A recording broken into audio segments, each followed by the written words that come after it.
Paano nalaman ni Zeus na may check ang binigay sa kanya si Trevor? Bukod pa ron, alam din ito ang iba pa niyang naging transaksyon noon sa pagtatanggal ng empleyado dahil lang sa utos. Nang tingnan niya si Zeus, parang hindi na ito ang Zeus na kilala niya. Ibang-iba ang Zeus na nasa harap niya ngayon kumpara sa Zeus na masunurin at magalang kapag nasa restaurant na ito. So it's true, Jeff? Tumatanggap ka ng bayad kapag may nag-uutos sa'yong tanggalin ng empleyadong pinapatanggal nila sa'yo? Napaluhod si Jeff sa harap ni Divina. Patawarin niyo po ako, ma'am. Dala lang po ng pangailangan kaya ako nagawa ang bagay na to. Halos naluluhang sambit ni Jeff. Napaismed si Divina. Really? Anong klaseng pangailangan? Dahil babaon ka sa utang dahil sa sugal? Nanlalaki ang mata ni Jeff. Kahit si Divina alam din ang tungkol sa pagsusugal niya. Napayo ko na lang si Jeff dahil sa kahihiyan. Napataas naman ang kilay ni Zeus dahil sa kanyang nalaman. Kaya pala gano'n na lang kabilis pumayag si Jeff na sumunod sa iniuutos sa kanya. Dahil hindi naman interesado si Zeus sa mga pinaggagawa ni Jeff sa buhay, hindi niya na inalampa ang tungkol sa bagay na yon. Iniisip mo ang pangailangan mo pero iniisip mo man lang ba ang pangailangan ng mga empleyadong tinanggal mo nang walang dahilan? May mga sarili rin silang problema financially kaya sila nagsisipagtrabaho tapos tatanggalin mo lang? Halos makita ng ugat sa noo ni Divina dahil sa sobrang galit. Pero dahil nasa isa silang pagdiriwang at kasalukuyan pang hindi tapos ang seremonya, kontrol lang kanyang boses. Tinapikto ni Joey sa balikat para pakalmahin. Wala ako sa lugar para makialam pero I suggest, ipaalam mo sa boss ninyong tungkol sa bagay na to. Ang mga taong katulad nito ay nararapat lang mabigyan ng parusa, mungkahi ni Joey. Umiling-iling si Divina. Hindi. Ako mismo magtatanggal sa kanya sa pwesto. He broke rules that were against the company's policies. That is a sufficient reason for me to terminate him. I guess you're right. Pagsang-ay ni Joey pagkatapos, binalingan ng tingin si Trevor. You, I will deal with you myself. Nagkatinginan si Trevor, Matthew at Ludwig. You plotted against Mr. Lawrence. Hindi ko pwedeng palampasin na lang ang bagay na to. Wika ni Joey. Alam nilang niligtas ni Zeus si Joey, natural lang ibalik nito ang pabor sa pamamagitan ng pagtulong nitong parusahan si Trevor. Pero alam din nilang kasama sila mang pinakamayamang pamilya ang pamilya Zurich kumpara sa pamilya Alanes sa kasalukuyan na nasa ikatlo silang ranggo. Mababa lang na isang ranggo kumpara sa pamilya de la Vega. Kahit mismo pamilya Velasquez hindi na naising kalabanin ng pamilya Zurich. Pero na lang kung tutulungan siya ng pamilya de la Vega na kanyang pinagsisilbihan. Mr. Alanis, hindi mo naman po kailangan manghimasok sa bagay na to.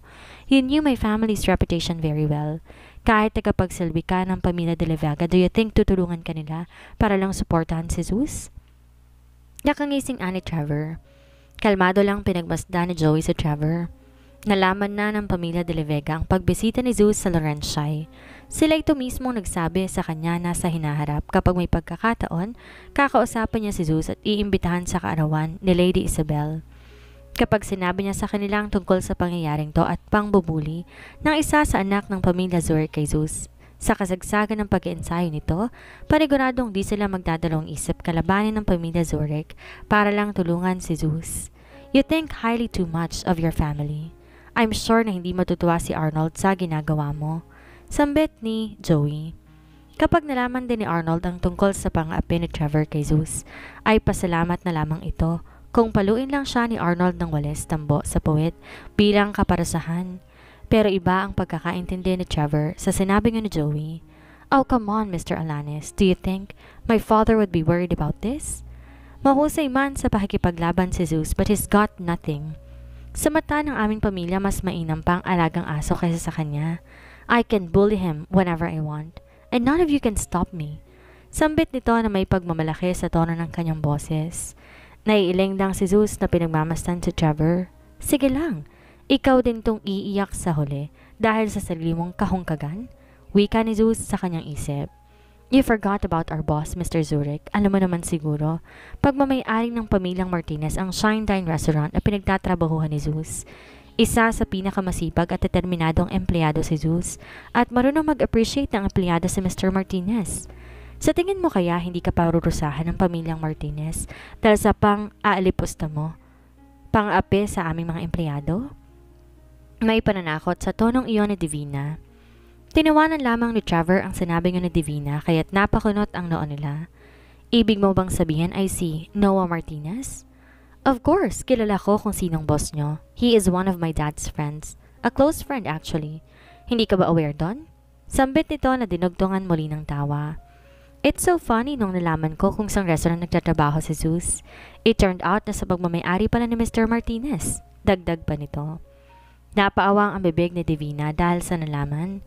That means, napatingin si Divina kay Zeus. Ang pamilya Martinez ang pumapangalawang pinakamakapangyarihang pamilya sa syudad ng Makati.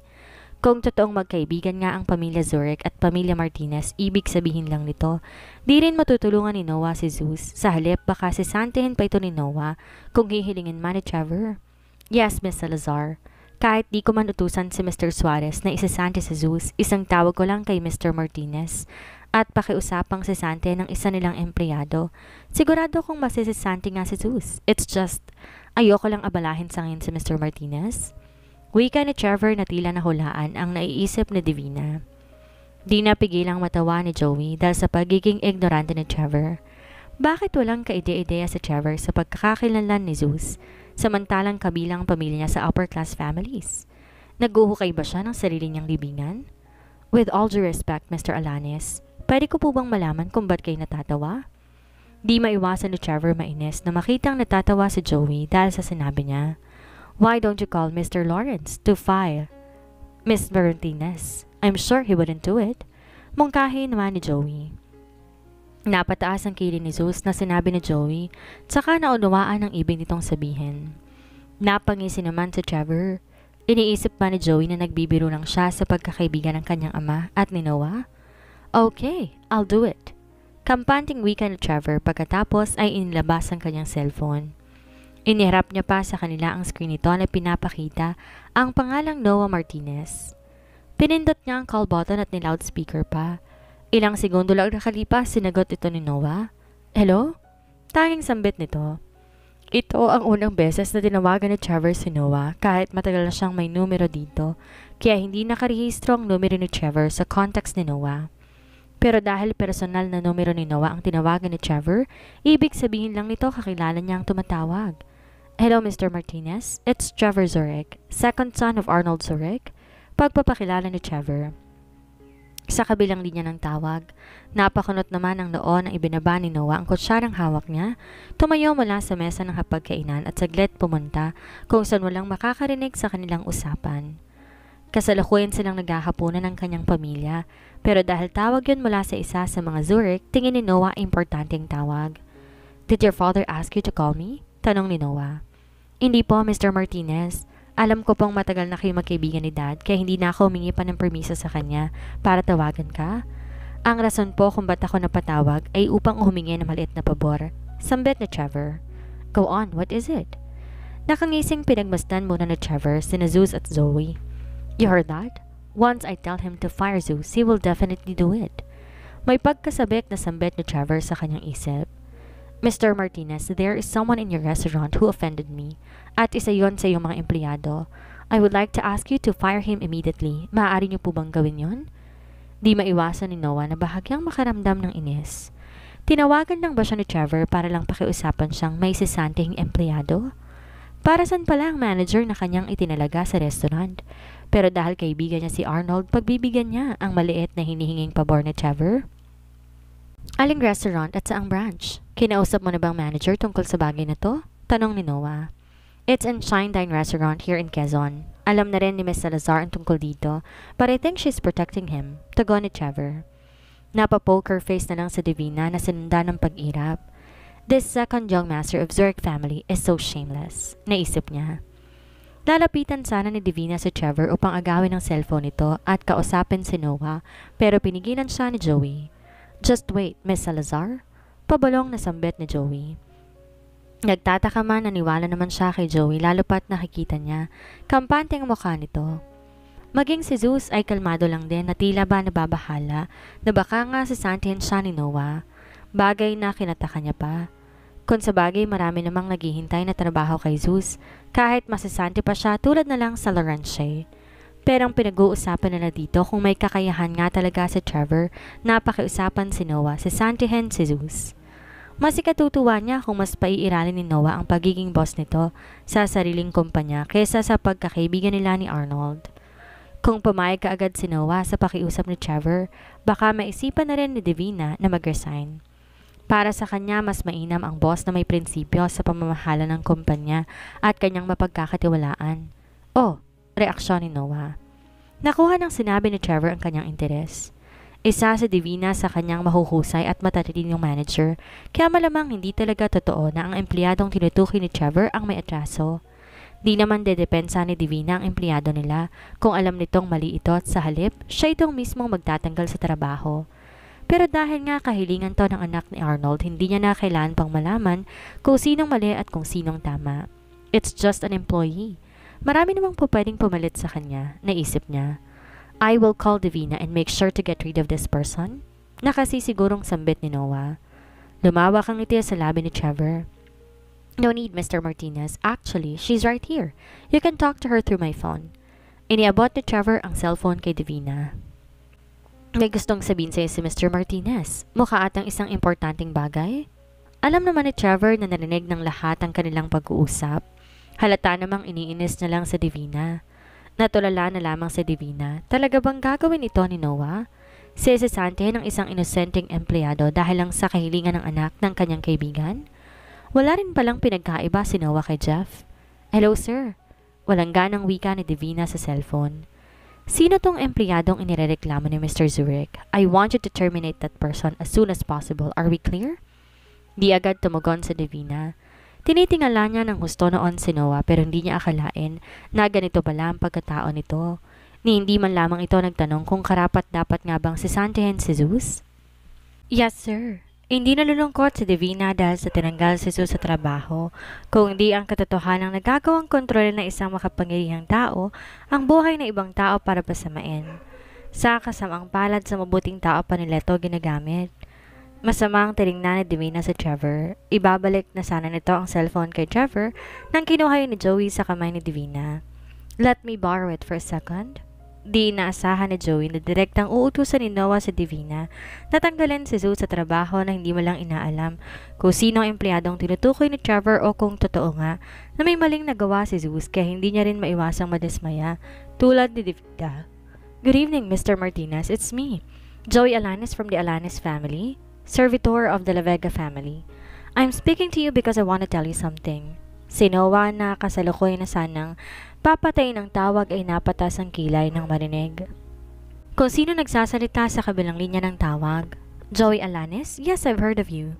Masaya ako na pasyal ka sa isa sa aking restaurant. Gusto mo bang tumikim na masasarap na putahing gawa ng Shine Dine? Nagsawa ka na ba sa masasarap na putahe ng Laurent Shea? Pabirong tanong ni Noah na sinundan ng paghalakak. No. Not right now. Tsaka wala kami ngayon sa inyong restaurant kung di nasa mansyon ng aking ama dahil sa isang pagdiriwang, tugon ni Joey. Talaga? Bakit? Sigurado ka ba sa desisyon mong tatanggalin mo sa trabaho ang empleyadong nirereklamo ni Mr. Zurich? Sa tingin ko, pagsisisihan mo ang desisyon mo. Putol ni Joey sa itatanong sana ni Noah. Di siya interesadong pag-usapan ng tungkol sa ibang bagay. Saglit na natahimik si Noah. Sino tong nirereklamo ni Trevor? Bakit pati si Joey parang pinoprotektahan din ito? Isa lang namang empleyadong kanilang pinag-uusapan. Hindi ko maunawaan kung bakit malaking bagay siyang tungkol dito, Mr. Alanis. Kung kakilala mong empleyadong tinutukoy ni Mr. Zurich, pwede naman natin pag-usapan ng tungkol dito at kumbinse na lang si Trevor. Naging maingat si Noah sa kanyang sasabihin dahil ramdam niya ang pagkaseryoso sa tono ng pananalita ni Joey. Marami na siyang nakasalumuhang negosyante. Kahit sa pag-uusap lang sa tawag, matutukoy niya kung seryosong bagay ang kanilang pinag-uusapan or hindi. That is not the point, Mr. Martinez. The fact that you fired your employee without any proper basis is unreasonable. Paano ka titingnan ng iba mong empleyado kapag nalaman nilang nagsesesanti ka na isang empleyado ng walang basihan? Hindi kaya sila tatamaring magtrabaho sa'yo? Pangaral ni Joey kay Noah, partikular na nakatingin kay Divina. Maririnig ang pagbuntong hininga ni Noah sa kabilang linya ng tawag. Gusto niya sanang sumbatan si Joey dahil una sa lahat siya ang boss ng kumpanya. Ano ang karapatan ni Joey na makialam sa kanyang desisyon? Isa pa, mas mataas ang estado niya kaysa kay Joey. Okay, Mr. Alanis, can you tell me exactly what happened? Why do you think I should keep this employee? pagsuko ni Noah. Sa kanya lang napagtanto, naka-loudspeaker pala ang cellphone ni Trevor kaya't malamang naririnig din ni Divina ang pinag-uusapan nila. You're asking the wrong question, Mr. Martinez. Hindi ba't dapat tinatanong mo muna ang pangalan ng empleyado bago mo alamin kung anong totoong nangyari? Makahulugan na sinabi niyo ni Joey. Why? What's his name? O sisa ni Noah. Nginisihan muna ni Joey si Trevor bago tinugon ang tanong ni Noah. His name is Zeus Lawrence. Zeus what? Gulat na tanong ni Noah. Tamang pagkakarinig mo, Mr. Martinez. Nakangiting sambit muli ni Joey. Ilang segundong katahimikan ang narinig nila sa kabilang linya ng tawag na sinundan ng pagbagsak ng isang bagay. Nagkalat ang pirapirasong basag na mamahaling banga sa sahig nang masiko iyon ni Noah dahil sa pagkabigla sa sinabi ni Joey. Humugot muna to ng lakas ng loob bago muling kausapin si Joey. You mean Zeus Lawrence, the young man with a really poor background at masipag na empleyado sa iyong kumpanya. He's working hard to earn money pero tatanggalin mo ng trabaho na hindi mo lang inaalam kung anong totoong nangyari? Agad naputol ni Joey sa sasabihin sana ni Noah dahil sa muntik nitong mabigas ang salitang hindi dapat marinig ng karamihan. Agad namang naunawaan ni Noah ang sitwasyon at ibig sabihin ni Joey. Napahawak pa siya sa kanyang kaliwang bahagi ng dibdib dahil sa biglang pagbilis ng kabog nito dahil sa pagkasabik. Di niya akalaing usap-usapan tungkol sa young master na nagmula sa pamilya Lawrence at kasalukuyang nasa Quezon dahil sa isang training ay nagtatrabaho pala sa kanyang pagmamayaring restaurant. Kasama ako ni Miss Salazar na masaksihan ko rin kung paano mabunyag ang katotohanang sinuhulan lamang ni Trevor sa Jeff Suarez upang palihim tanggalin si Mr. Lawrence sa trabaho. I believe the reason is to cause trouble for Mr. Lawrence. Sambit pa ni Joey habang malamig na titignan si Trevor at mga kasama nito. Nag-iwas naman agad ng tingin si Trevor. Mabilis nagbagong ekspresyon sa mukha ni Noah at napakayom ang kamao dahil sa gigil habang minumura si Trevor sa kanyang isip. This fucking brat. Tinamay pa ako sa kalokohan niya. Nagpakawala ng malalim na buntong hininga si Noah upang pakalmahin ang sarili. Okay then, I think that's enough reason for me to reinstate him regardless of his position. Binabawi ko na ang desisyon ko na tatanggalin si Mr. Lawrence sa trabaho. I will also promote him to a higher and better position as compensation. Pasensya na Mr. Alanis sa naging desisyon ko kanina. Salamat at ginabayan mo akong itama ang aking pagkakamali. Sambit ni Noah na nagpalaglag ng kanilang panga habang inaasam na sana naririnig din ito ni Zeus. Naunawaan din naman ni Joey ang tunay na kahulugan ng huling sinabi nito.